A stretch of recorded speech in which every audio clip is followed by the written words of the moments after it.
Daily current news programme में आपका स्वागत है।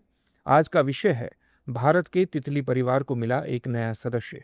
ये पूरा विषय पर्यावरण एवं पारिस्थितिकी खंड से जुड़ा हुआ है। आइए सबसे पहले जानते हैं कि इस पूरे टॉपिक पर हम किन बिंदुओं के अंतर्गत अपनी चर्चा करेंगे। सबसे पहले जानेंगे कि ये पूरा टॉपिक चर्चा में क्यों है, फिर जानेंगे यूथालिया मलक्काना के बारे में, फिर जानेंगे इसकी विशेषताओं के बारे में और अंत में आपके लिए होगा एक अभ्यास प्रश्न। चलिए टॉपिक की शुरुआत करते हैं और सबसे पहले देखते हैं कि ये चर्चा में क्यों है।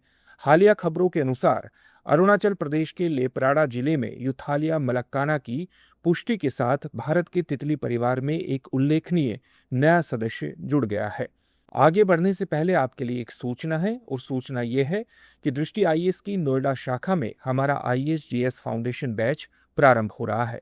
ये एक ऑफलाइन बैच है और इसमें प्रीलिम्स और मेंस दोनों की तैयारी शामिल है।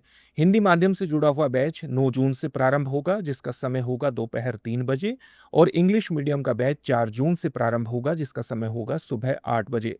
आप हमें 8750187501 पर कॉल भी कर सकते हैं। चलिए जानते हैं यूथालिया मलक्काना के बारे में। यूथालिया मलक्काना को पहले यूथालिया एडोनिया की उप प्रजाति माना जाता था, लेकिन अब इसे एक अलग प्रजाति के रूप में मान्यता दी गई है। यह मुख्य रूप से दक्षिण पूर्व एशिया में पाई जाती है, जैसे उत्तरी थाईलैंड, मलय प्रायद्वीप और सुंडा द्वीप समूह। यह भारत में इस प्रजाति का पहला निश्चित रिकॉर्ड है जो फोटोग्राफिक और मॉर्फोलॉजिकल एनालिसिस द्वारा समर्थित है।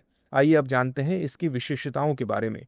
नर तितलियों के अग्र पंखों पर नीले रंग के विशिष्ट धब्बे होते हैं, जबकि मादा में ये धब्बे बड़े होते हैं। पिछले पंखों पर लाल धब्बों की कमी होती है, जो इसे यूथालिया लुबेंटिना जैसी संबंधित प्रजातियों से अलग करता है।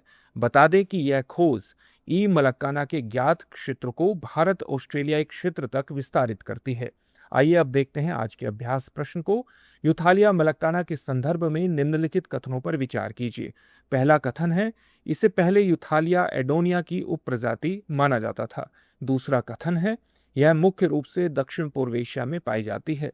उपर्युक्त में से कौन सा या से कथन सही नहीं है या है? आपके सामने ऑप्शन है। ऑप्शन ए केवल 1, ऑप्शन बी केवल 2, ऑप्शन सी 1 और 2 दोनों, ऑप्शन डी न तो 1 और न ही 2। इस प्रश्न का उत्तर आप हमें कमेंट बॉक्स में कमेंट करके जरूर दीजिए। धन्यवाद। डियर व्यूअर्स, अपने एग्जाम की तैयारी को और बेहतर करने के लिए हमारे चैनल को लाइक, शेयर और सब्सक्राइब करना न भूलें।